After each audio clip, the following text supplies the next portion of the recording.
Welcome to WO50 Women Over 50 Embody Wisdom and Wellness. Well, I think we embody wisdom and wellness after so many years on the planet.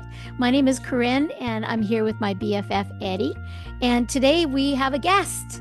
We have a guest today. Yay! We have Jana Harper joining us, and Jana Harper is a friend of both of ours. She is so many things. She's an artist and a gardener and an amazing woman. A mom. A traveler, a mom, a daughter, and today she shares the intimate story of being with her mother, who passed recently, just 3 weeks ago, as of the recording, and it's a beautiful experience. But she also shares, because I feel like we're all sort of in this time of our life right now where either caregiving or parents are passing or have friends with parents passing. And so it's a beautiful experience of our also sharing the challenges that she had with her mother, which is very colorful. Yeah. So she just kind of goes into quite a bit of that in detail.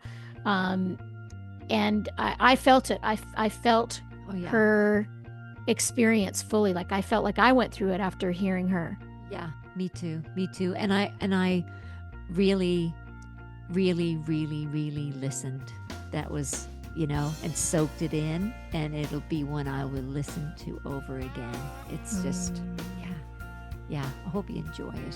It was beautiful sharing. Hi, everybody. We've got a third today. We do. We're so lucky, and she's by a lake. Third sister has arrived. Mm-hmm. Yeah. And her background's very special. Did you say it was Lake Ottawa? Ottawa River. Ottawa River. Wow. Yeah. Mm-hmm. It looks like the ocean here in Newfoundland. And see, I'm actually in the picture. Oh, yes. Yeah. Here she is bending down. If you happen to be watching on YouTube. You can see my butt when I'm Yeah, but where are you now? You're in Nashville, right? I'm in Nashville. I'm in my studio at home. Mm-hmm. It's so good to see you. You look great. Oh, I love you two so much. I'm so happy just to hang out with you. Yes. Oh. Yes. We're gonna have fun. We're gonna have fun in this podcast. Even like some of the little bits are sad too that we're gonna talk about, but then joyful again. So, oh yeah, just like life, movement. Just like life. Exactly.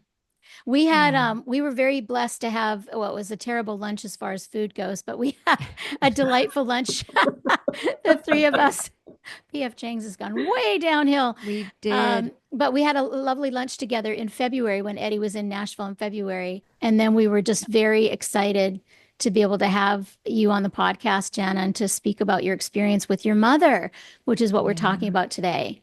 I'm so honored to be here with you. And also, I think, it's a conversation that probably everyone has, but I feel really comfortable having it with the two of you. And I also think not everyone's comfortable talking about death, because it just brings up so much for us in this culture. And but I'm so curious where our conversation will go, because I have a feeling that we all have some very interesting ways of thinking and talking about death. Yeah. Yeah. Just to clarify, my mom just died. So yes. Yeah. And when we met up with you in February in person, you had been caretaking her off and on, right? For the past year or 6 months. What was it? 40 years.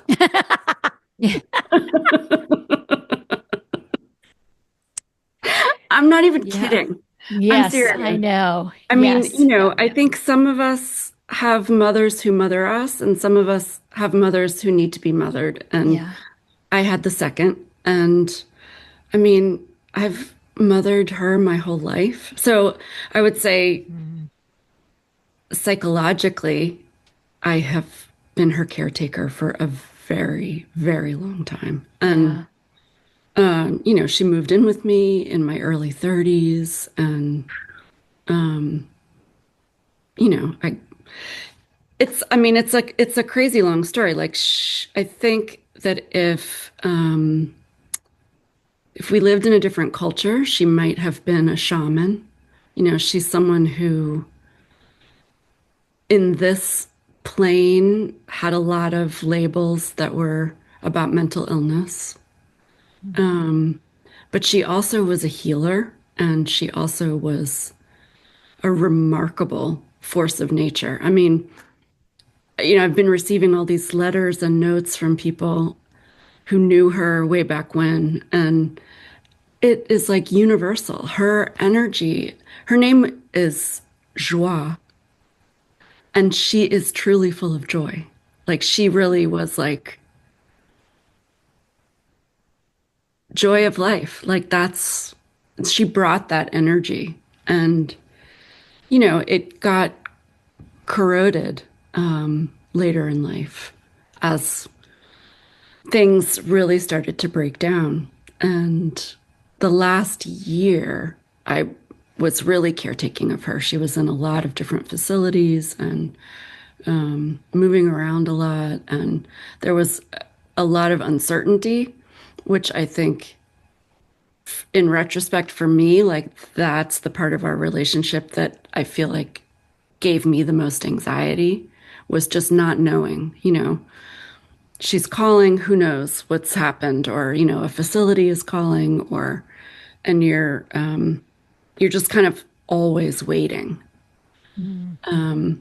But then when you get into the hospice phase, it's not pretty physically. It's not pretty to watch, but these other things happen in that space that are really sacred.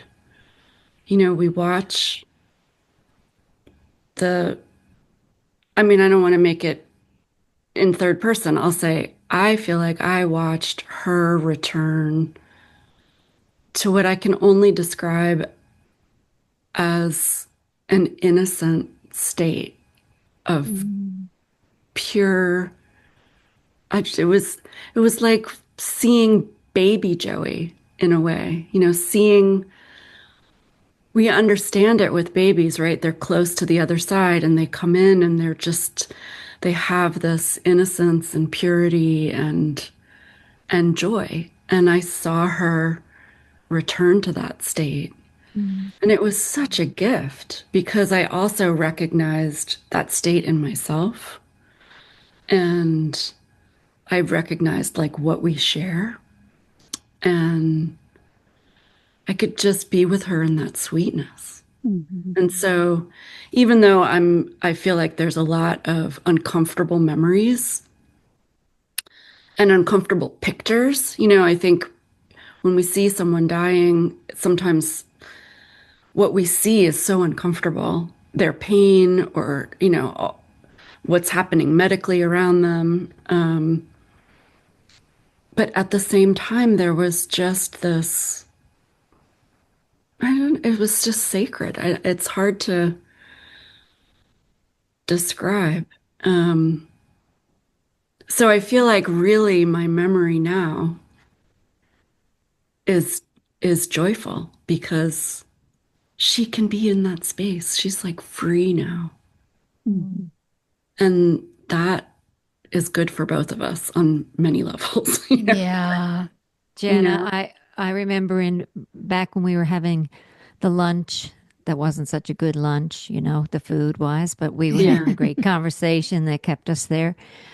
You said you made a statement that has stuck with me, and it's really beautiful. And I said it to Corinne afterwards when you were going through this sometimes over caring and the heaviness of the care for our moms or our loved ones, and you said you had come to this headspace. I mean, they're not your words, they're my words, but these were your words. You said it's easier to love her than be angry with her. Whatever way you said that, what was it? That was what you said, Mm, the gist of it. And I went, yes, it's easier to love somebody than hate mm, them or be angry with them or the mm, heavy ones, right? And all the mm. stuff you were dealing with. And when you said that, I felt that even though I've heard it a million times, it landed, right? Oh, wow. It's like, and you're just sharing, and I'm sitting there in that space going, yeah, you're just loving her through it all. Mm, mm. Yeah, beautiful of you. Well, thank you. thank you for also reminding me of that because I mean, I've had my share of whining and about her. Yeah, And but you never know what's going to land. Like because so many people yeah, listening or just even us are experiencing right now at the age we're at some of this stuff that's going on. The heavies of our mums getting yeah, older, and yeah, we still have our mums, right? So you just lost your mum, and well, she's transitioned. She's got her wings, or however we speak about it. And Corinne's mom is in the OFH. Old folks home. mm-hmm, She That's what she self-named, says. self-proclaimed. Yeah. mm-hmm. And my mother's been saying she's dying since she was 50 and she'll be 90 in a month. She has more lives than a cat. Yes. So, No, yeah, I I'm so think glad. that's worth hovering around because I Hmm. think, I mean, I have everything in the world to be angry at her for, uh, she abandoned me from the time of birth. I mean, some of the stories from my early childhood are incredibly sad, about her inability to care for me. And when I think about that me in the third person, I've been doing some internal family systems work, the parts work, and it has helped so much because it has helped me identify different younger aspects of myself and be able to go back and care for them now and see instead of always identifying with the anger or always identifying with the rage or the hurt, to almost be like, oh, I see you're hurt and I can take care of you now. It's like the integration of that. And I think, it takes so much energy to be angry at somebody or to hate somebody. It takes energy because it's like we're running these loops and these tapes, and then we're holding on to these different things. There's like so much energy involved in it. And the truth is, like, once we can let go of some of that and just say, like, you know what? How can I be angry at this person? She couldn't do those things. She Hmm. wasn't capable of them. So is it, does it make sense to be angry? Not really, And then what are the things I can love her for?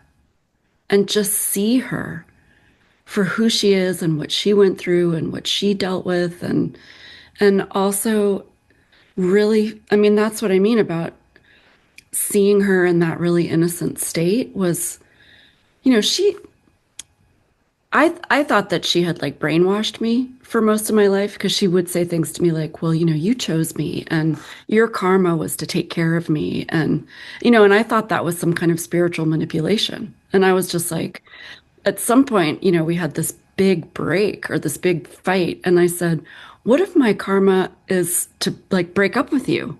And my karma is to stop taking care of you? Or like, I mean, how do we know what that karma That's is? right. That's And right. I had to like push against that and say like, because when you tell a kid that their job is to take care of their mom from an early age, that is a kind of brainwashing. And it Mhm. puts a weight and a responsibility on the kid that doesn't allow them to be a kid, Yeah, it's Yeah. pressure, expectation. Yeah. Yeah. Yeah. you Hmm. know? Yeah. Yeah. And Yeah.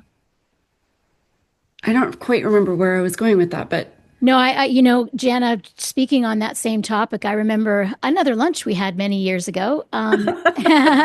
was, Um, was I talking about my mother then too? well, I think yeah, no, actually, we weren't talking about your mother. You were going through some challenge of some sort. And I said, sometimes when I'm having, because there's been times in my life where I've been interested in angel cards and other other times not at all. And I said something about angel cards, like sometimes you Oh can my use God, I angel cards. remember that. Yeah. Oh my gosh. And she just like totally almost shut down completely. And she says, I have a really hard time with anything like that because my mother forced me, blah, blah, blah, blah, blah. And all this energy came up. And I was like, whoa, Wow. message received loud and clear. You never know the backstory, Oh, right? You yeah. never know what's going Yeah. on. It's like Yeah. you're so happy to be sharing, and she's like, "Oh, don't show me another one of those cards." Yeah. It's No, so innocent. It's so innocent, yeah. right? It's like an angel card. What could be like more benign? Meanwhile, Big I was button like, pusher. Yeah, Yeah. But it yeah. showed me a lot, about your background. It really did. And I used it nothing more but information about you as my friend yeah, and sort of, yeah, yeah. And I totally understood and got it and saw the energy and it was okay. From my standpoint, it was like, wow, yeah. And your so mom in her big life had a lot of people that listened to her, didn't she? hmm If I hmm understand from knowing you and our conversations. She did, yeah. She had, I mean, she was in different situations. She worked as a healer during a period of her life. Hmm. Um, she actually was part of a doctor's practice. And so she was like the alternative health person in the doctor's office where they would send them to her for Reiki or acupressure or, different like energy modalities. And then, later, she had, uh, I would say she ran something sort of like a cult where she had spiritual followers. And again, I would go and visit her and then I would have to participate in whatever they were doing. And, you know, uh, same thing as the angel cards. Like I would just be like, why are you guys listening to her? Like she's just a human, you know? But I also think it's interesting to be of this age and of this generation because there are many of us in this generation whose mothers were part of the kind of New Age movement, right? The early part of the New Age movement. And, we think of spirituality as being this force of good, but it also did a lot of damage. It has that potential. Sorry, I'm going there, but, no, I Yeah. think it's a good No, point because there's actually, I think everything has the dark side, just like religion has a dark side and absolutely. business, companies have dark sides. There's shadow and light to both of us. Mhm. Deepak used to talk about it when I studied with him. He had a book called How to Know God, and he actually talks about the different sort of stages that we tend to go through in our development. That can happen, just some, and then he talked about sort of the positive and negative aspects, the transcendent stage, which is when you start to open up to that there's more other than what you can see, hear, touch, taste, and smell. That you start to open up to that, other energetic levels. That can be really beautiful because you're being you get expanded and you start to feel into more than what you can see, but also there can be a negative aspect of that. Kind of people get very self-absorbed and sort of Mhm. lost and yeah, so it does happen. I I was really I still am really. I'm just interested in the mind and why we do things, and it's like all the just all the ways that we kind of go down rabbit holes. It's always fascinated with me. So I watch a lot of specials on cults and the people that are in them that get drawn mm to them, mm and mhm. it's so interesting because they and I it's like sometimes they'll have some good aspects. They wouldn't be able to get people in them if they didn't Right. have good helpful aspects, which unfortunately crosses over with some of the stuff that I teach, and do. And so it can be give that a bad name, but I feel like it's all about discernment. And Yeah. so I'm not going to stop speaking the way I speak and doing what I do because some people have given something a bad name. Because I think that's everywhere in anything. Well, and I also think there's the piece of with sharing, there's two ways of doing it. We're sharing information or you get people that get really tied up in the egoic presentation of it all. Mm, So it feeds mm, their ego. And mm, a lot of these cultish things that happen, it's not about sharing information. Sometimes it's sharing, yeah, this, but follow me. I'm showing you the way mm. but you're right. You're just another human.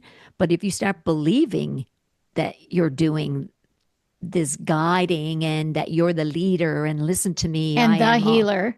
and the healer and the Right, that's right. where ew, that's where it gets sticky, right? Yeah.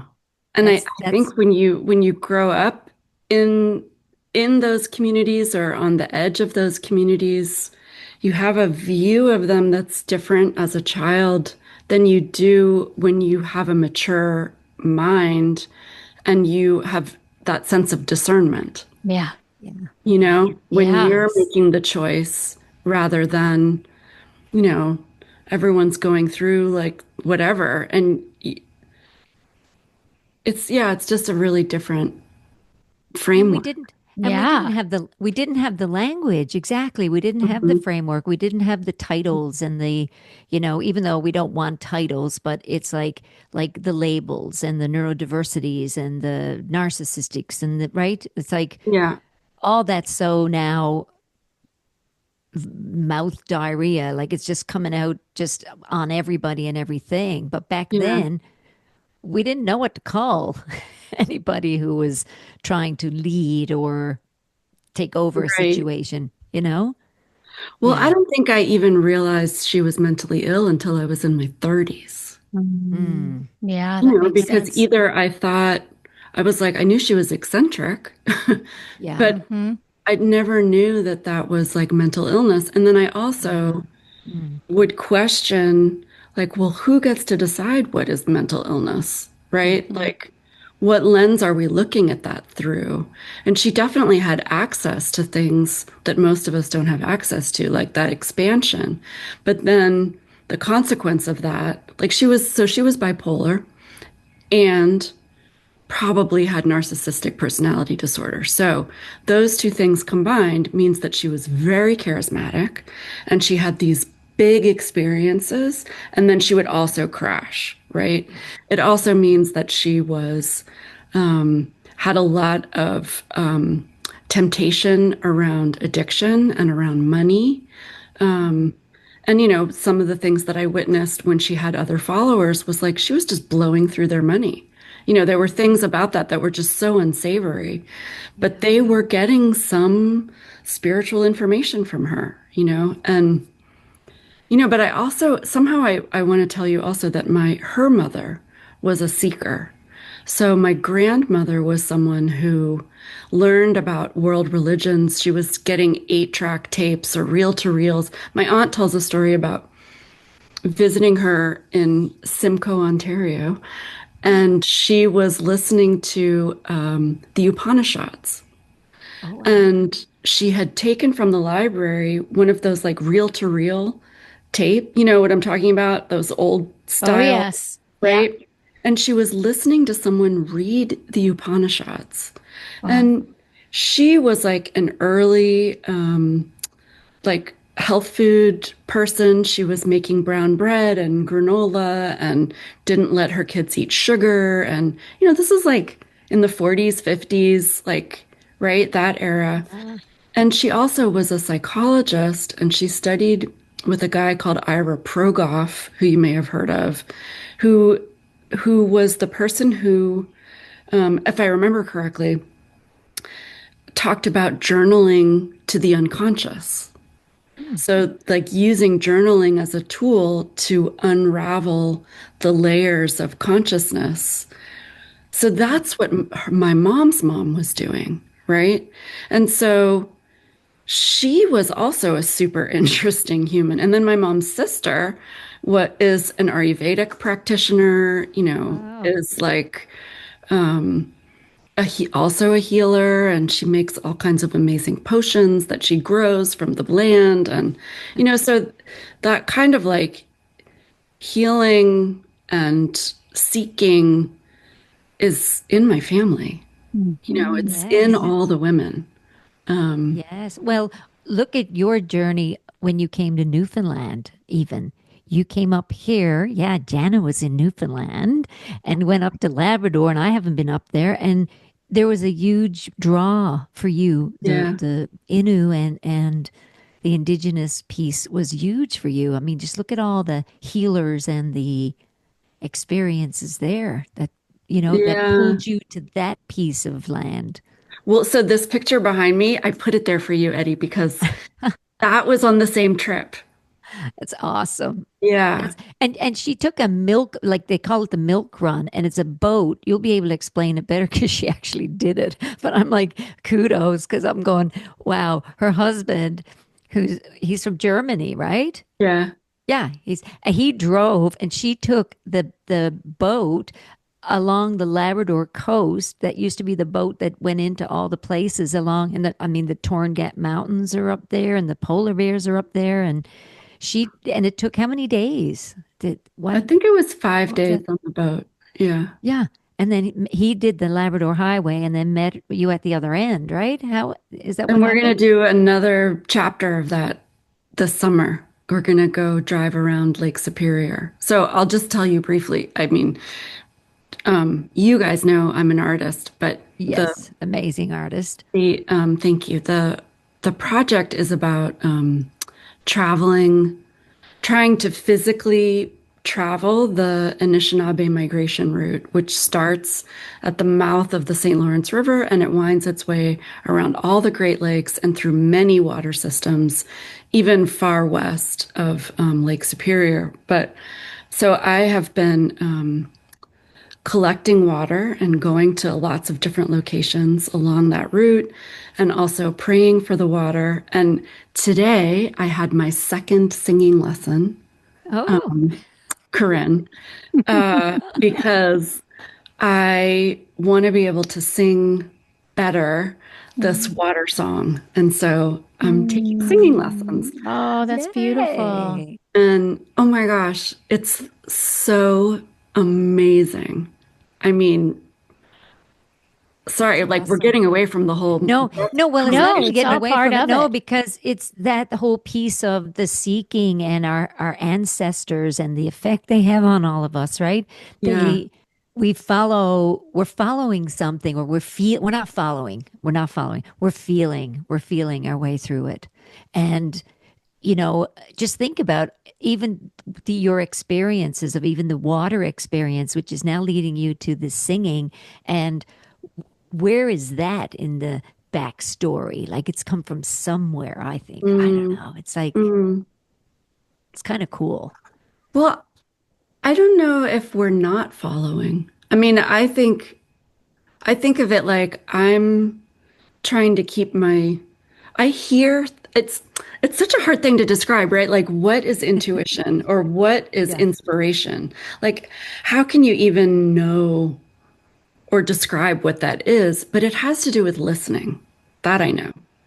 It has to do with having some kind of open channel so that you can listen and then not just listening, but following what you're hearing, right? So doing the things that whatever you're hearing is saying, right? And so that voice that said, you have to go on this journey, which is going to take you years to complete, but and seemed crazy at first, Yeah. has led so many other places, right? And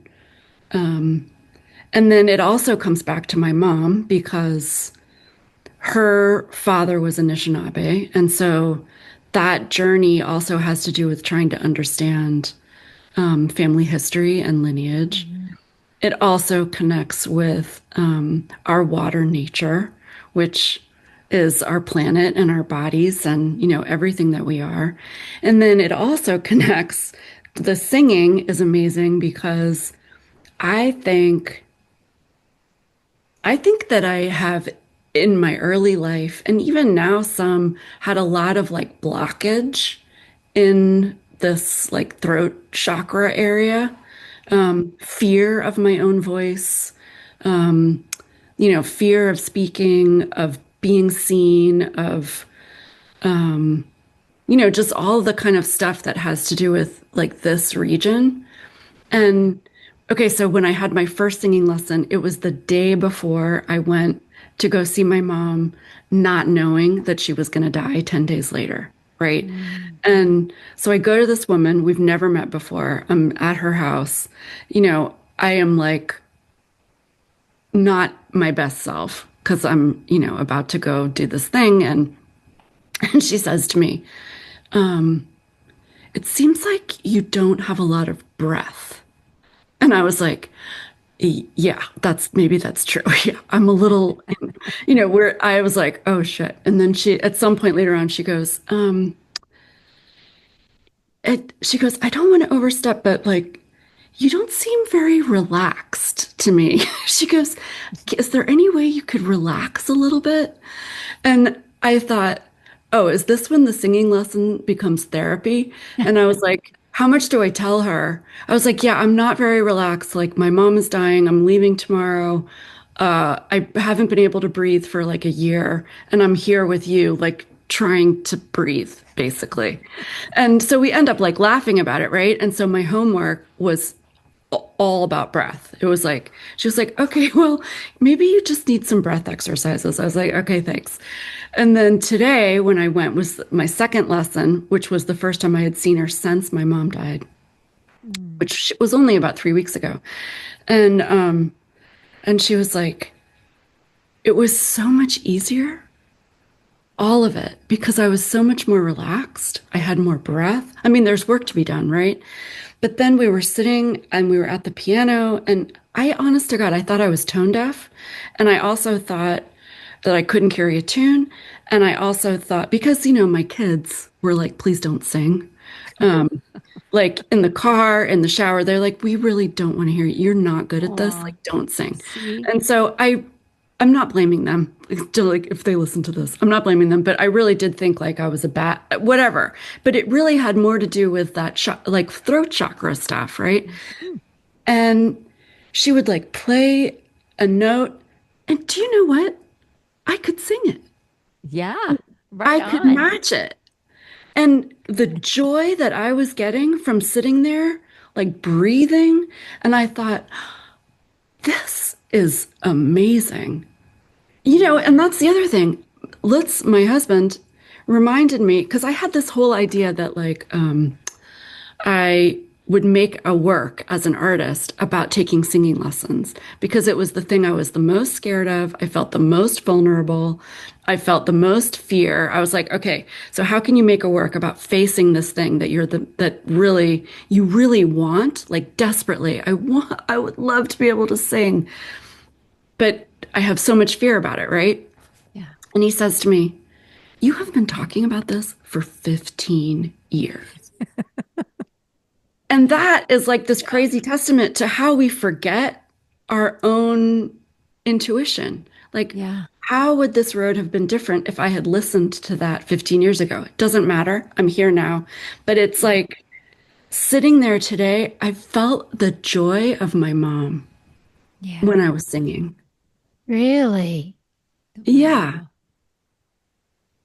Can I Mm. tell? Describe. Can I? Yes, please I tell. don't I know want to what hear our more time about is. that. No, no, no. We're fine. Well, you know what? We have this general idea, but people can listen to it in pieces if they need to. So because I'm really interested in this. This sounds Yeah. great. So tell me more. Yeah. Yeah. Tell us more. Well, I wanted to tell you about this thing that happened when I was there. Um, so I'm sitting at her bedside, and she's in a care facility, a nursing home, excuse me, and hospice is coming in. Gosh, excuse me, I need to take a sip of something. Hold on a second. Mhm. Mm, there it is, right there. Um, so I just want to set the stage, right? She's in this room. She's on Medicaid. It's a pretty low class facility. The people who run it are really clocking in and out. And Mhm. not to say anything negative about them because it is a tough job, but there isn't care Mhm. in that space. The only care that those people receive is that which they bring with them. So hospice, family, you know, and if you're someone who, there was a certain point where, she was in a tremendous amount of pain. She had cancerous tumors all throughout her body, and there was a point where she was on a lot of drugs and stopped speaking and was kind of in and out of consciousness, and I'm just spending all day every day with her, and I'm reading to her, and I'm singing to her, and I'm touching her, and that's like a whole conversation, which I also would love to have, because like that stuff is hard and it's beautiful and we can romanticize it afterwards. But like when you're in it and like the body smells and you kind of don't want to touch it and you're taking out the wet wipes and you're like, I promised her I would hold her hand, but it smells bad. There's like a lot to unpack inside of that. But the whole time I was sitting there, she was like this pink light. There was this pink light that, or like energy body, and it wasn't in her body. It wasn't like her whole body was emanating, but it was there. And I realized that I had that same pink stuff. I don't know what to call it, right? I'm sure people have names for it, and we shared it, and I could see hers, and I could see mine. And I could be with both of them. And it was like our connection. It was also our separation. It was what we share. It was also our own. It was so many things, like all at once. And then after she passed and I came home, the first couple of days, I felt like she kept checking in. And the way she was checking in was like that pink energy body would come, and it was always in like the left-hand side of like upper left of my vision. And she would come in and she would check in, and I would be like, yeah, okay, it's all good, And then one day I heard her go, hi, honey, in this way that like only she said it. And we used to play this game sometimes on the phone in the last year where she would go, hi, honey. And I'd go, hi, honey. And then she'd go, hi, honey. And we would just go back and forth in this voice, right? But in this instance, I heard her say it, and then I said it, and then I heard her father say it, and then she said it, and then I said it. And it was reverberating up and down this ancestral line of all the people that had said, hi, honey, in that tone. And I was like in the continuum. And in that moment, I also said to her, I am fine. You go. You don't have to check on me. I am so fine, you know? And And then I'll just connect it back to artwork, because I had a studio visit with a friend of mine recently who was like, you have to make that painting. Like, you have to paint that pink thing, right? And so I've been in the studio making these pink collages. And wouldn't you know, I realized like yesterday morning as I was, because I just do it a little bit a day, I was like, you have been making this same image for 30 years. Wow. Two blobs, like these two energy bodies and their relationship in space. And it is a form that has come back again and again and again. And I fought against it in certain phases of my life. And now it's like the singing lessons, right? I'm looking at those things and I'm going, this is my thing.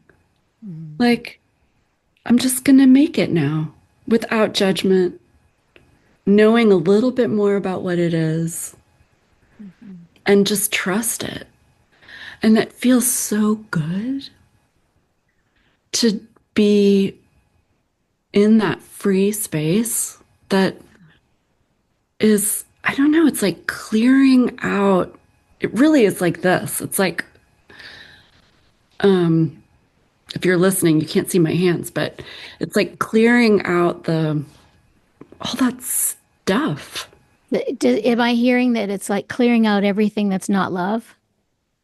That is exactly what it is. It Yeah. is, you just reminded me, it's back to that. It takes more energy to be angry. Yes.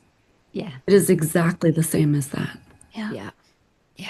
And that the work is love, and anything that is not love is in the way of the work.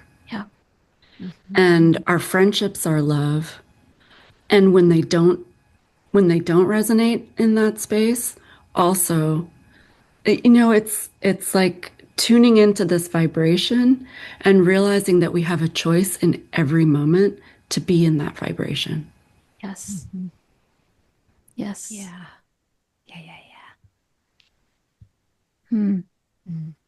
So beautiful. I love it. I can't wait to see that painting. Oh, and I love pink. Oh You know, gosh. Jenna, I was told years ago that there was some friends, we were all sitting around and everybody was commenting on who's a great singer, and oh, I don't sing because I don't have a good voice. And this beautiful little old lady piped up and she said, the forest would be awfully quiet if only the good singing birds sang. Mm, mm, And she goes, the crows and the squawks and everything else is mm, nature. It's beautiful. So, you mm, know, it's like everyone has a voice. And like, I think people listening in, people want to paint, they want to sing. It's never too late. Want to play guitar? Take a lesson. Like, yeah, learn to use your voice. Everybody's got a voice. yeah. You got an expression.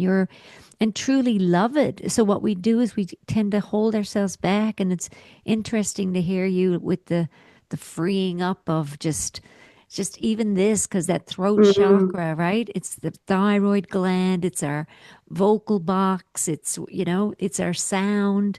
And this is the beautiful thing about getting wiser and older is we get better at discernment, we get better at letting stuff go, and more love starts showing up. We're, mm, because we become more and more, I guess, in love with yourself. The deeper, the deeper, the deeper. mm. Like Corinne says, the big drink. Yeah, I think Yeah. also because um I mean it's cultural, right? Mm. I think that I've been in plenty of situations like in native drum circles or specific with native women particularly where it doesn't matter Yeah. that There's no thought like of it. that's not the Yeah. point. The Yeah. point isn't that it's good or bad. The point is Yeah. that you're showing reverence Yeah. and that the Yes. singing is an act of devotion.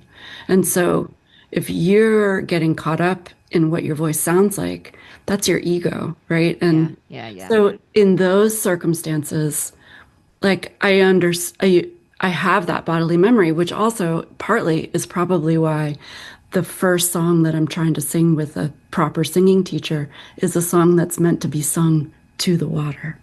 It's Mhm. like a song between me and the water. Mm. Nice. And Mm. and that's also because it's so clearly like I could just go and sing to the water the way that I do now already, but it's like an act of reverence to want to have a more powerful voice and be more confident in that voice because that's more reverence. Mhm. Mhm. Yeah. It's Mhm. like if it's clearer and if I give the time to making it clearer, I want the water. I don't want the water to feel my hesitation or feel my judgment or feel my fear. I want it to feel my love as Mm. clearly as it can. Mm. Yeah. That's Beautiful. beautiful. Could you Mm. do a painting of that? Mm, Could you paint what you just said? I'll try. I don't know. Okay. I I don't. bet you can. Maybe I you bet can, you Eddie. can. Eddie paints as well. She's been painting her whole life. I love to paint. Hmm. But I'm more abstract. I tend to, Well, that's why I said just, you could do that. You could do like you that know, vision. I don't know. Yeah, Anyway, I'll practice more with my paintings not before pra- I. Yeah, I just what do. you I said. do. I loved what you said, Ed. Just that you felt that what she said, right? Yeah, You really yeah, felt it. yeah. Truly, truly. Yeah. Mm. Yeah. Yes, Wow, that's it's amazing, beautiful. Jana. That's a really, and I'm sure there's like so many things, so many other things, but I just love hearing, you know, the direction that it went with you sharing the whole pink story and the coming around that it was always there. I Mm. mean, Mm, that's my favorite. That is so good. That's such good stuff. Mm. it is. Such good stuff. I Yeah, mean, you can. really, I sat at my studio table even this morning and I was like thinking about projects or works or bodies of work from a few years ago, 5 years ago, 10 years ago. Like, there's always two things that are in some kind of relationship with each other. Mm. Mhm. Like, I'm obsessed, but at all, and I also, here's, I think the other part of that story, if I'm really honest, is there was a period in my life where I made work about my mom. Mm, And I Mm. made some kind of decision that I didn't want to be that artist, right? We have someone like Louise Bourgeois who made a lot of work about her relationship with her father. And I was like, oh, I don't want to be psychoanalyzed. I don't want to, whatever all that stuff is, that it was like, no, I don't want to do that. Even though I kept doing it, yeah. that there's the the grace of just accepting what is. And also that Mm, we're so we have such a funny relationship with our own path or our own purpose. Like you we come up to it, right? And we meet it again and again and again. And then we veer off and then we come back and then we veer off and then we come back. And but it's steady, right? It's like it's on a road. And then this thing that is so great about our age is we can kind of finally, I mean, I love meeting people who are able to have been able to be with their path from an earlier age. I think it's incredible. I wasn't able to really do that. So, but what I feel like in my age and wisdom is that now I can just be in that sweet place, that it guides you if you let it. mhm. Yeah, Mm. yeah. You feel it. You can feel it. Yeah. And you two are such amazing role models for that. I Mm. appreciate you both so much. No, thank you. You are Right back back at at you. you. Yeah. Yeah, Yeah. we're just, you know, we have such a love for life and sharing information. Like every time I get information, I want to share it. Like it's because it's, and Mm, people always think, did you make this up? I'm like, no, no, no, this is came from somewhere. I don't know who said it, but we're all sharing this beautiful mm, planet. And Corinne and I, when we started the podcast 2 years ago, it's more about just, again, celebrating the beautiful process of growing older and learning from other people on how help us how we change the narrative that you want to sing, take a lesson. You want to paint, take a lesson. You want to learn to garden, take a lesson. We're interviewing and talking to people now that, you know, that we have so many people in our lives that we love, like you. You've just think of what you just did and shared. You just celebrated your mom in a beautiful way. It was a challenging life for mm, you mm, and her, mm, but there's peace and there's a lot of love left over, and there's still that beautiful connection that it's never, I always say death is never final. mm, It's not the end. mm, It's There's so much Continuum. connection. It's the Continuum. mystery and being okay Yeah. with the mystery, right?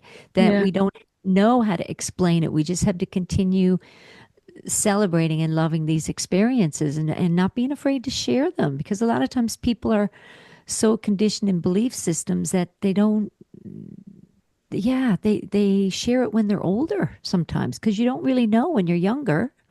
You're like, I don't know if I'm this religion or if I follow that path or if I believe in cod or God. It's like, Yeah, that's what I heard, Jen, is I didn't hear any conditioning at all in that. Like I just heard no. a sharing of your true experience, Yeah. Yeah. Beautiful. without extra story. I felt every single piece of it. And I Mm, felt like I've now gained from that as well. That I really could feel it the way you described it. I could feel it was with you every step of the way. I'm so And glad. True. I'm so Yeah. glad. I yeah. Yeah. I mean, I know we need to go, but I just want to say like she wasn't afraid to die. Mm, And I Mm. think that, just to bring it back to this question about being on a spiritual path, and I think she didn't know what would happen, but she wasn't afraid of it because she understood that it was about transformation mm, rather than finality. mm. Um, Mm. and I think, that is a really beautiful and liberating thing, and before she was not speaking, over the course of the last year, we had a lot of conversations about death and, asking her what she wanted and some really challenging conversations. And, I asked her more than once, "Are you afraid?" And she said, "I'm really not." She said, "It'll be a relief to be Yeah. out of this body and away from this suffering. She's, you Mhm. know, and and I think that's also, when I was sitting with her, uh, that was so clear, you know. She Yeah. wasn't fighting it. That's beautiful because that resistance that people have as they get older, right up until they're dying, is so it's hard to see and to be around. The Mm, resistance is really hard, and it's futile. It's just because we're all going, but it mm, happens, and then that's Mhm. part of the experience as well. But that is a beautiful aspect of it that she for you as well to be able to yeah, right to see that yeah. she wasn't Yeah. afraid. Yeah. Yeah. No, that. Well, I'm going to be in a show at the Frist Museum that opens in Wow. January, and Yay. this work is going to be in the show. Wow. How long Oh, will it run? I think until May. Well, uh, Jana, I just love you. Mm, I find you, I don't know if I've ever told you this, but you're such a beautiful human. You're so present and you present like Alea told me, our friend Alea, I don't think you've met yet, but she says we are deep listening. That's our essence of who we are is deep listening. And you said that several times, mm, that listening's a part of it. And I feel like you do embody that. You are that with mm, this beautiful, compassionate heart and such an authentic seeker. Like I think that's a beautiful aspect of you that you have been a little wary or you know, uh, just not buying into the yoga world that we both belong to. It's like mm. you're just a little. I find you be very discerning, and I think that's a great quality. It's a Oh, great, great thank you, quality. Karen. Yeah. Mm. yeah. You're the real deal, Jana. Beautiful. Oh, Yeah. thanks, You've come a lady. long way, baby. You're awesome. I Oh, love thank this you. today. I Isn't it love this amazing today. how much self-doubt what the interior landscape is versus like what is projected on the exterior, but then Hmm. also how we almost, it's like we were talking about that clearing of and making space and like finding that path um and I mean, I've known you, Corinne, almost since I moved here. Yeah. And you've been a big part of my life and my journey. Mm, You know? so lucky. So lucky. I Yeah. feel very And my lucky. stepdaughter's life, you were Yes. giving us meditation instruction and Hmm. yeah. And the two of you, not to name any names, but sometimes you guys go on journeys together with certain people. And the way that you talk about the joy that you bring to the everyday, and also you guys are silly beans. I mean, don't let this podcast fool you. We don't take ourselves very No. serious at all. No, we're just sharing other people's information. That's it. But you guys are the real deal too. Mm, All the thank you. love. Look at us. I guess that's why All we're the all love. here together today, why we've been Aw. magnetically drawn to one another. Thank you for having me. What a treat. Oh, big treat, big treat. And when you're up in Newfoundland, you better reach out, and I'll do the same when I'm in Nashville. It's a deal. Thank you. Mwah. Love. Love you. Love you. Love you.